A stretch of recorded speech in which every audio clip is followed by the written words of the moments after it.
अधिवेशन में कितने प्रतिनिधि ने भाग लिया था? तो ये 72 प्रतिनिधि ने भाग लिया था।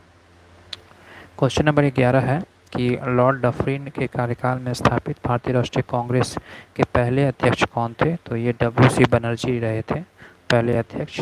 वहीं क्वेश्चन नंबर 12 है कि निम्नलिखित में से किसने कांग्रेस को अत्यधिक अल्पसंख्यक लोगों का प्रतिनिधित्व करने वाले संगठन बताकर उपहास किया था? तो इसका उत्तर हो जाएगा लॉर्ड डफरिन के द्वारा यह कथन था, जिसमें कांग्रेस को अत्यधिक अल्पसंख्यक लोगों का प्रतिनिधित्व करने वाले संगठन बताकर उपहास किया गया था।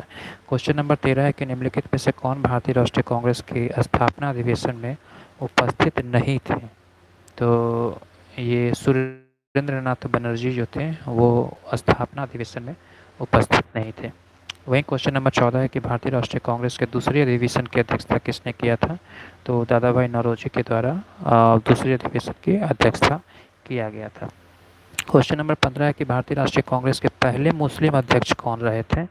तो भारतीय राष्ट्रीय कांग्रेस के प्रथम जो मुस्लिम अध्यक्ष रहे थे वो बदरुद्दीन तैयब जी रहे थे, प्रथम मुस्लिम अध्यक्ष। ये भी इंपॉर्टेंट है, क्वेश्चन रिपीटेड टाइम एग्जाम में मल्टीपल टाइम क्वेश्चन ये पूछे जाते हैं कि भारतीय राष्ट्रीय कांग्रेस के पहले मुस्लिम अध्यक्ष कौन थे?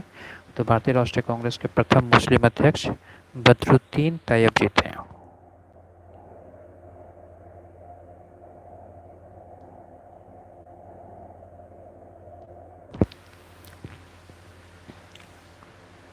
आगे हैं 16 नंबर प्रश्न।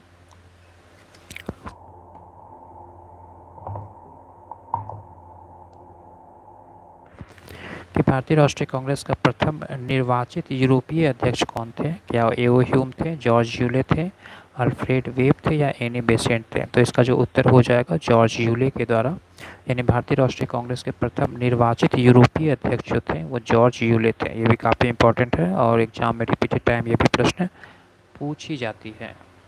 उदय कुमार बता रहे हैं 17 का डी। क्वेश्चन देख लेते हैं, निम्नलिखित में से कौन भारतीय राष्ट्रीय कांग्रेस में कभी संबंध नहीं रहे? तो फिरोज शाह मेहता, हकीम अजमल खान और खान अब्दुल गफ्फार खान। तो इसका आंसर हो जाएगा सैयद अहमद। बिल्कुल सही है उदय जी आपका आंसर। क्वेश्चन नंबर 18 है कि लाल बाल और पाल त्रिगुट का कौन सा व्यक्ति भारतीय राष्ट्रीय कांग्रेस का अध्यक्ष चुना गया था? तो ये लाला लाजपत राय जो है वो अध्यक्ष चुने गए थे। क्वेश्चन नंबर 19 है कि निम्नलिखित में से कौन भारतीय कांग्रेस की अध्यक्षता रही है? सुचेता कृपलानी, अरुणा आसफ अली, एनी बेसेंट या विजय लक्ष्मी पंडित? तो इसका आंसर हो जाएगा एनी बेसेंट के द्वारा। क्वेश्चन नंबर 20 है कि कांग्रेस की प्रथम भारतीय महिला अध्यक्ष कौन थी? तो कांग्रेस की प्रथम भारतीय महिला अध्यक्ष जो थी वो सरोजिनी नायडू थे। स्वराज मेरा जन्मसिद्ध अधिकार है और मैं इसे लेकर रहूँगा, यह कथन किसका है? तो ये कथन बाल गंगाधर तिलक का है। क्वेश्चन नंबर 22 है कि किसने कहा था कि कांग्रेस पतन के लिए लड़खड़ा रही है और मेरी सबसे बड़ी अभिलाषा जब तक मैं भारत में हूँ कांग्रेस की शांतिपूर्ण समाप्ति में सहयोग कर सकूँ? ये लॉर्ड कर्जन का कथन है। क्वेश्चन नंबर 23 है कि अध्यक्षीय संबोधन के समय जिस कांग्रेस अध्यक्ष ने हिंदी भाषा के लिए रोमन लिपि लागू करने का वकालत की थी वो थे सुभाष चंद्र बोस।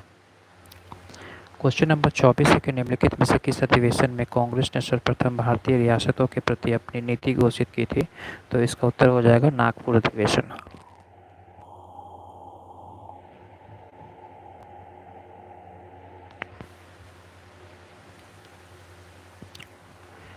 पुनः क्वेश्चन नंबर 25 है, निम्नलिखित में से किसने अखिल भारतीय हरिजन सेवक संघ की वर्ष 1932 ईस्वी में स्थापना किया था?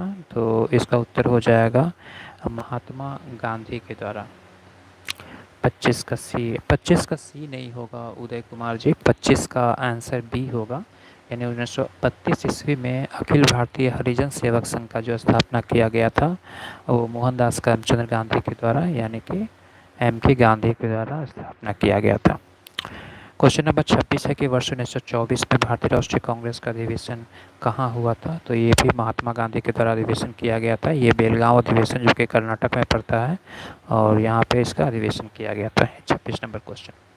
आगे 27 है कि निम्नलिखित में से किस भारतीय राष्ट्रीय कांग्रेस अधिवेशन में जवाहरलाल नेहरू ने समाजवाद को भारत की समस्याओं को हल करने की कुंजी बताया था? तो इसका उत्तर हो जाएगा लखनऊ अधिवेशन।